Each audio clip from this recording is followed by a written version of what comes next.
Bom dia a todas e todos. Bem-vindos à nona aula de Geometria Algébrica 2. Nessa aula, nós vamos estudar algumas classes muito importantes de esquemas, ou, na verdade, de morfismos de esquemas, que são morfismos de esquemas próprios, projetivos e quase projetivos. Então, vamos começar relembrando esse funtor que a gente viu na última aula. Fixado um corpo algebricamente fechado K, nós consideramos a categoria das variedades quase projetivas sobre K e a categoria dos K-esquemas. Então, nós vimos que existe um funtor totalmente fiel T, que vai da categoria de variedades quase projetivas sobre K para categorias de K-esquemas. E a gente se perguntou qual é a imagem desse funtor T. Então, primeiramente, a imagem da subcategoria das variedades afins sobre K é exatamente a categoria dos K-esquemas afins de tipo finito sobre K e integrais. E a gente agora quer entender, mais geralmente, qual é a imagem da subcategoria das variedades projetivas e quase projetivas. Então, para isso, a gente vai definir essas classes de K-esquemas próprios, projetivos e quase projetivos. Então, vamos começar olhando para essa classe que a gente introduziu na aula passada, dos morfismos separados. Então, deixa eu relembrar que um morfismo de esquemas é separado se o morfismo diagonal de X para o produto fibrado de X por X sobre Y é uma imersão fechada. Então, nós vimos que essa condição ela vem inspirada da topologia da condição de Hausdorff, né, ou unicidade dos limites. E a gente viu um exemplo de um K-esquema não separado, que é a reta afim com ponto duplo, onde nós não temos unicidade dos limites. Então, para formalizar essa noção de unicidade dos limites, nós olhamos para o critério valuativo de separação. Nós vimos que quando X é um esquema nederiano, então a condição do morfismo F de X para Y ser separado é equivalente à condição de unicidade de limite, que pode ser formalizada da seguinte forma: para qualquer anel de valorização discreta R com corpo quociente K, e para qualquer diagrama comutativo de morfismos de esquemas como esse, aqui o morfismo de spec K para spec R é induzido pela inclusão natural de R em K.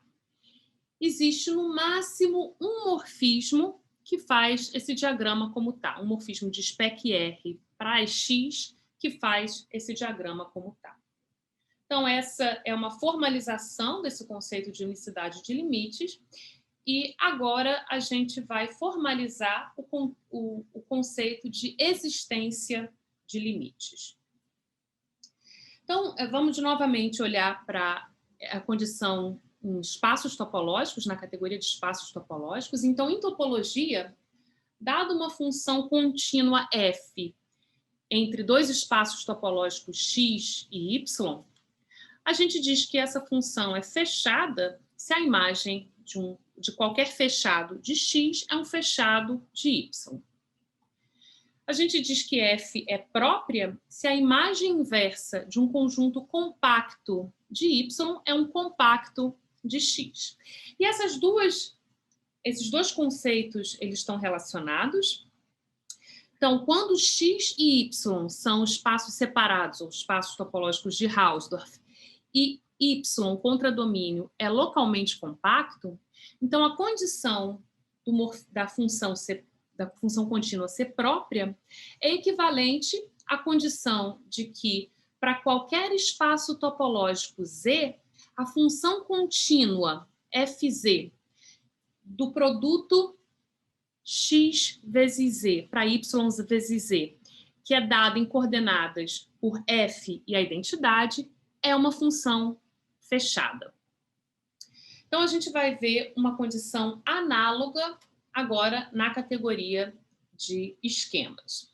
Então, a noção a condição de ser fechada, ela se estende naturalmente para o contexto de esquemas, mas a condição essa condição que eu introduzi de uma função contínua ser própria, ela não se traduz de forma direta, porque a noção de, né, compacto não é uma noção natural, né, no contexto de esquemas, ou pelo menos ela não tem o mesmo papel que ela tem, né, em topologia. Então, vamos ver como que a gente vai definir isso no caso de esquemas. Então, primeiramente, como eu disse, a condição de ser fechada é uma condição que se estende naturalmente. Então, dado um morfismo de esquemas f de x para y, a gente diz que f é fechado se a imagem de qualquer fechado de x é um fechado de y. Então, isso só tem a ver com os espaços topológicos. De forma mais geral, a gente diz que, então, essa é uma condição mais forte, a gente diz que f, esse morfismo é universalmente fechado se dado qualquer morfismo de esquemas de y' para y, o morfismo f' obtido por mudança de base também é fechado. Então, deixa eu explicar o que é um morfismo obtido por mudança de base. Então, eu tenho um morfismo f de x para y, e agora nós temos dado um morfismo de y' para y. Então, eu posso olhar tanto para x quanto para y' como esquemas sobre y e considerar o produto fibrado de x por y' sobre y. Então, isso, a segunda projeção para y' define um morfismo que eu estou chamando de f', e a gente pede que esse morfismo f' seja também um morfismo fechado. E agora a gente diz que um morfismo de esquemas f é próprio se ele é separado, de tipo finito e universalmente fechado. Então, vamos ver um exemplo de um morfismo que não é próprio. A gente toma um corpo qualquer K, e eu vou considerar um morfismo da reta afim sobre K para spec K. Então, esse morfismo, claramente, a gente já viu que ele é separado, todo morfismo entre esquemas afins é separado, ele é de tipo finito, ele é fechado de forma tautológica, né? O Y consiste de um só ponto, então a imagem de qualquer fechado de X vai ser um fechado em Y, porém a gente vai ver que esse morfismo não é universalmente fechado. Então, para isso, a gente vai considerar a mudança de base para y' a reta afim a 1 sobre K. Então, quando a gente considera agora o produto fibrado de y' por x sobre y, o que a gente tem é exatamente um esquema que é isomorfo ao plano afim A2 sobre K. Então, o morfismo, na segunda projeção, é o que a gente chama de um morfismo induzido pela mudança de base, esse f', e ele vai corresponder, esse morfismo do plano afim para a reta afim, ele corresponde à inclusão dos anéis de coordenadas de Kx para Kxy. E é fácil a gente ver que esse morfismo f' obtido por mudança de base não é um morfismo fechado.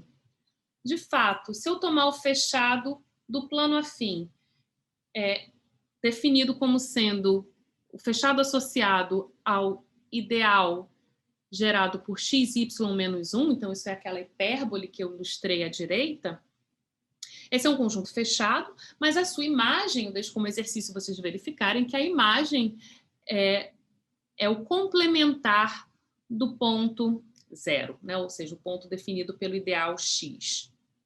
Então, ele não é fechado, né? Então, esse é um exemplo de... Então, a A1, a reta A1 sobre K é um exemplo de um esquema que não é próprio sobre spec K, né? Ou um morfismo que não é próprio. E aqui a gente está vendo exatamente uma situação em que pode haver a não existência, onde se tem a não existência de um limite, né? Então, se a gente pensar em A1 como sendo o complementar, sendo P1 menos um ponto, né, a gente pode ter uma situação de não existência de limite, né? Então, vamos formalizar esse conceito. Então, para formalizar, né, esse conceito de existência de limite, novamente a gente vai fazer isso usando anéis de valuação discreta, e a gente tem esse teorema que é um critério valuativo de propriedade. Então, o que eles nos dizem é o seguinte, que quando x, eu começo com um esquema nederiano x, e um morfismo de tipo finito f de x para y. Então, f é próprio, se somente se vale a seguinte condição. Dados um anel de valorização R com corpo quociente K e um diagrama comutativo dessa forma, aqui o morfismo de spec K para spec R é induzido pela inclusão natural de R no seu corpo quociente, então existe um único morfismo de spec R para X que faz esse diagrama comutar. Então, aqui é exatamente como a gente formaliza a existência de limites. Então, eu deixo como exercício, se vocês estudarem, a demonstração desse teorema no Hartree, nesse é o teorema do capítulo 2, 4.7. É uma demonstração técnica e é importante vocês entenderem, né, como que a relação, né, de ser universalmente fechada vai nos dar a existência desse limite. Então, fica como um exercício.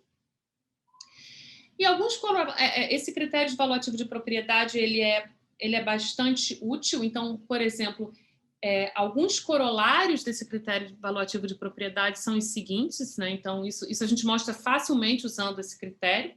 Imersões fechadas são próprias. Composição de morfismos próprios é própria. E ser próprio é preservado por mudança de base. Então, essa eu deixo como um exercício simples, vocês usarem o critério valuativo de propriedade para verificarem essas propriedades. E agora a gente vai introduzir uma classe especial dos morfismos próprios, que são os morfismos projetivos, né? ou esquemas projetivos. Então, deixa eu primeiro relembrar a definição do espaço projetivo, que a gente viu algumas aulas atrás. Então, a gente começa com um anel qualquer A e o inteiro positivo N, e a gente define o espaço projetivo de dimensão N sobre A como sendo o proje, essa construção que a gente viu, o proje desse anel graduado, o anel de polinômios em N mais uma variáveis com coeficientes em A. Né? Então, esse esquema proje, ele foi definido juntamente com um morfismo estrutural para a spec A. E agora a gente vai... algo que é fácil de verificar na construção é o seguinte, para qualquer ponto P em spec A, né, para qualquer primo do anel A, a fibra esquemática desse ponto, por π, é isomorfa ao espaço projetivo de dimensão N sobre o corpo residual de P. Então, esse é um exercício fácil que segue da construção de proje. E, mais geralmente, a gente tem o seguinte, dado qualquer anel B e um morfismo de A para B, a gente pode fazer duas construções. Então, primeiro, do lado esquerdo, a gente pode construir o espaço projetivo Pn sobre B, né, o proje do anel de polinômios em N mais uma variáveis com coeficientes em B. E, por outro lado, do lado direito, a gente pode primeiro construir o espaço projetivo Pn sobre A, com o morfismo π para a espécie A. E agora a gente pode ver o que acontece quando a gente considera o morfismo induzido por mudança de base, né? Então, o homomorfismo de anéis de A para B induz um morfismo de espécie B em verde para a espécie A. E agora a gente tem dois esquemas, espécie B e o espaço projetivo PNA sobre espécie A, e a gente pode considerar o produto fibrado. Então, com isso, a gente obtém um morfismo a partir de π obtido por mudança de base de espécie A para espécie B. E esse produto fibrado não é difícil vocês verificarem, olhando para a construção do PROGE, que esse vai ser isomorfo, então a gente vai ter um isomorfismo entre essas duas construções. O espaço projetivo PN sobre B e o morfismo obtido por mudança de base de π para espécie B, né? Então, são duas formas diferentes da gente descrever o espaço projetivo PN sobre B. Então, isso sugere que a gente pode construir de forma mais geral um espaço projetivo sobre qualquer esquema, né? Então, dado um esquema S, a gente sempre tem um morfismo para a espécie Z, que é um morfismo característico, e a gente pode construir o espaço projetivo de dimensão N sobre S como sendo o esquema obtido como produto fibrado de PNZ por S sobre espécie Z. Então, esse produto fibrado deveria ser só um produto ali, né? Não um produto sensorial. Esse produto fibrado ele vem com um morfismo π para o esquema S, e esse é o que a gente chama do espaço projetivo de dimensão N sobre S, né? O esquema PNS juntamente com esse morfismo π para S. A gente convenciona, quando N é igual a zero, a gente convenciona que o P0S é simplesmente o esquema S. E agora a gente pode definir uma classe importante de morfismos de esquemas, que são os morfismos projetivos. Então, dado um morfismo F de X para Y, morfismo de esquemas, a gente diz que F é um morfismo projetivo se existe algum inteiro N tal que o morfismo F se fatora por uma imersão fechada no espaço projetivo de dimensão N sobre Y, né? Então, a gente tem um diagrama comutativo desse tipo, onde F é um morfismo dado e I é uma imersão fechada. E a gente diz que F é um esquema quase projetivo se existe um N para o qual o F se fatora da seguinte forma. Ele se fatora por uma imersão aberta em um esquema X', que admite uma imersão fechada I' para o espaço projetivo de dimensão N sobre Y. Então, a gente tem um diagrama desse tipo.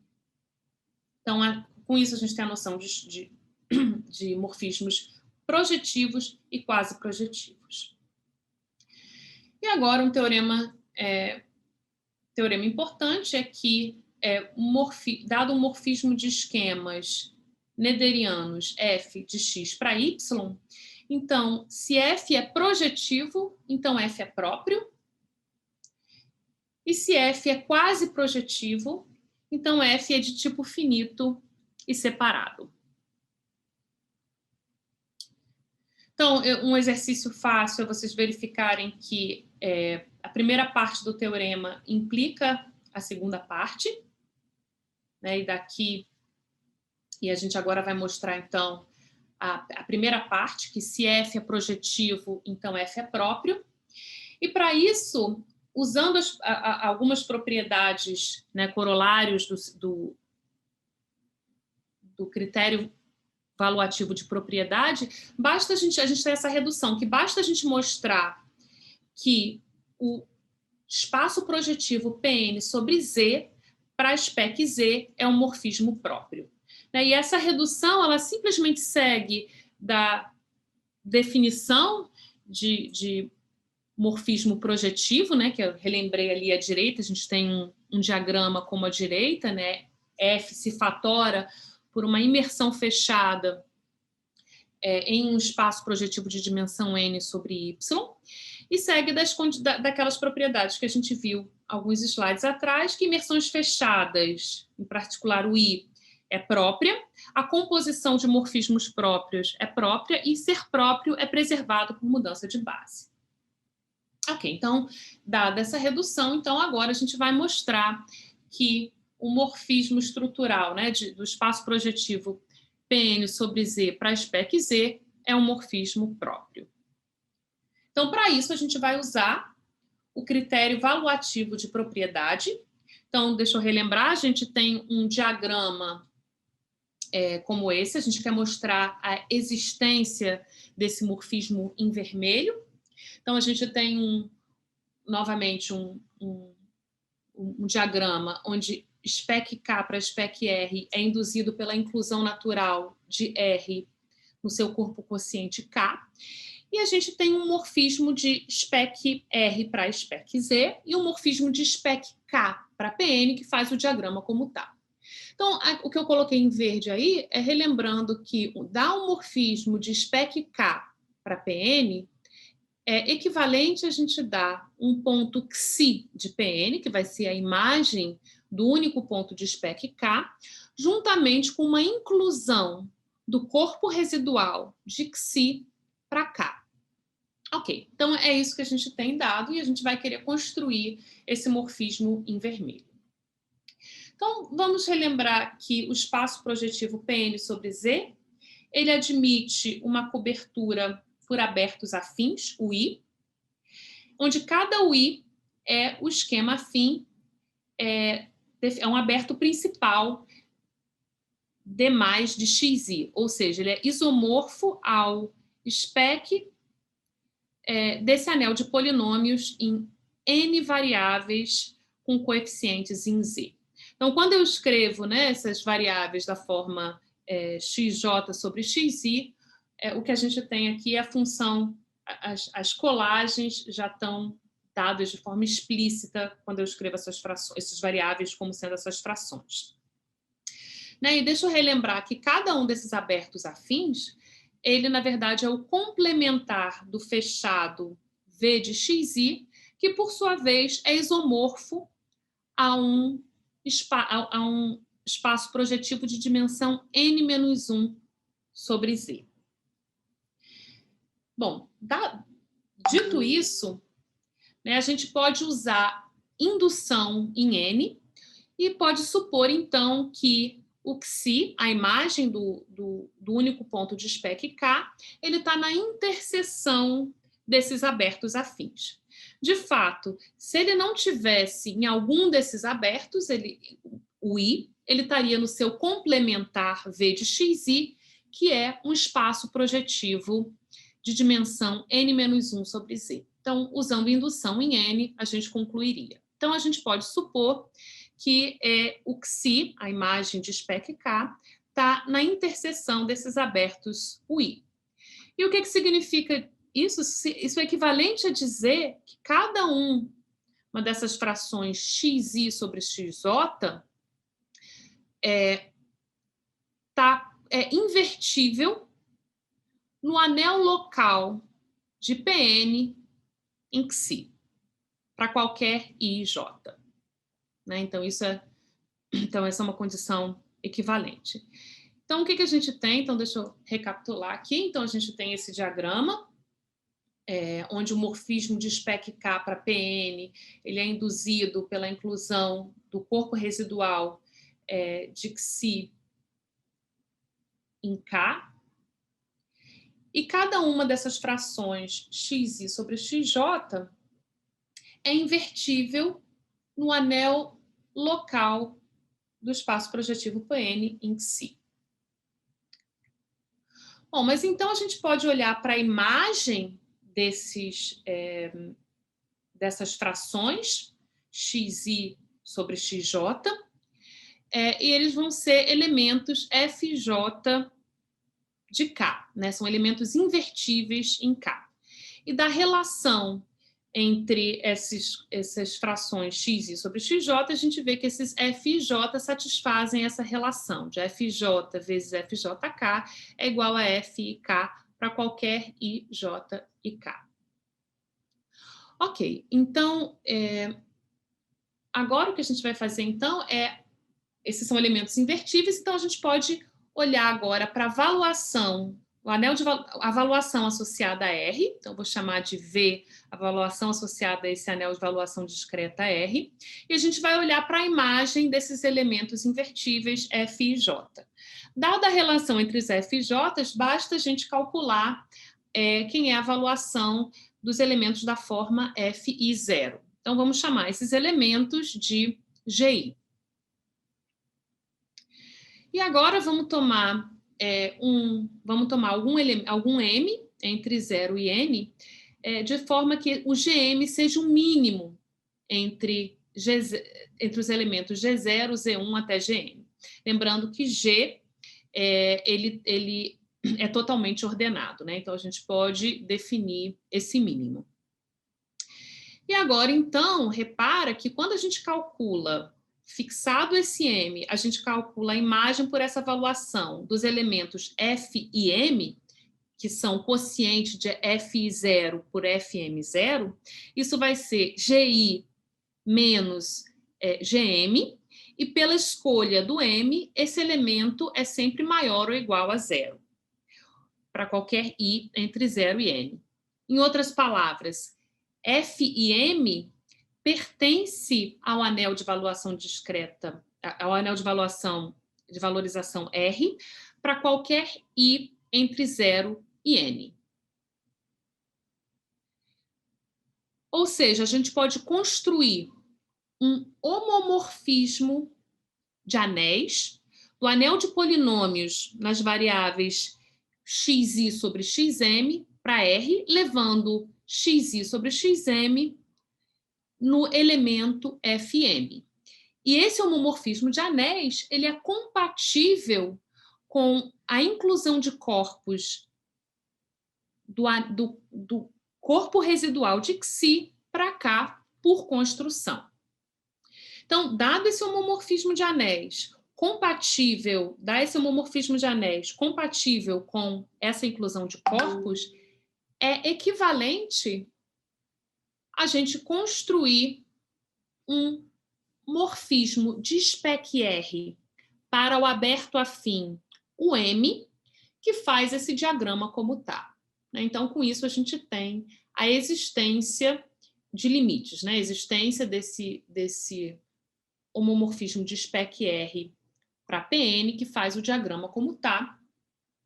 E eu deixo como exercício vocês verificarem a unicidade desse morfismo que faz o diagrama como está. Então, com isso, a gente mostra que morfismos projetivos são, em particular, próprios. E agora a gente pode responder aquela pergunta com a qual a gente começou a aula. Então, dado um corpo algebricamente fechado K, qual é a imagem do funtor que vai da categoria das variedades quase projetivas sobre K para a categoria dos K-esquemas? Então, primeiramente, a imagem da subcategoria das variedades projetivas sobre K consiste exatamente dos K-esquemas projetivos de tipo finito sobre K e integrais. Em geral, a imagem do funtor, né, a imagem da categoria das variedades quase projetivas, vai ser exatamente os K-esquemas, vão ser exatamente os K-esquemas que são quase projetivos de tipo finito sobre K e integrais. Então, esses todos, como a gente viu, né, na última, deixei como exercício vocês verificarem no último teorema, são, em particular, separados. Então, deixa eu terminar essa aula com uma definição mais geral, né? Dado um corpo K algebricamente fechado, então uma variedade ou uma variedade abstrata sobre K vai ser um K-esquema X que é integral, separado e de tipo finito sobre K. Então, quando eu digo um K-esquema, eu estou pensando no esquema X juntamente com o morfismo para a spec K. Então, essa é a definição de uma variedade abstrata, e a gente diz que essa variedade abstrata é completa se o morfismo estrutural de X para a spec K é um morfismo próprio. Então, esses são generalizações de esquemas quase projetivos, em azul, e projetivos em roxo. É só uma observação que existem variedades que são completas, mas que não são projetivas. Isso mesmo sobre corpos como, por exemplo, corpos complexos. E variedades, e analogamente, né, variedades abstratas que não são quase projetivas. Então, o Hartshorne dá um exemplo de variedades desse tipo, de variedades complexas que não são projetivas, no apêndice B, eu deixei a referência aí. Então, vale a pena vocês darem uma olhada. Então, com isso, a gente termina essa primeira parte do curso que a gente estuda esquemas e morfismos de esquemas, e a partir da próxima aula, a gente vai começar a estudar feixes de módulos. Então, até lá.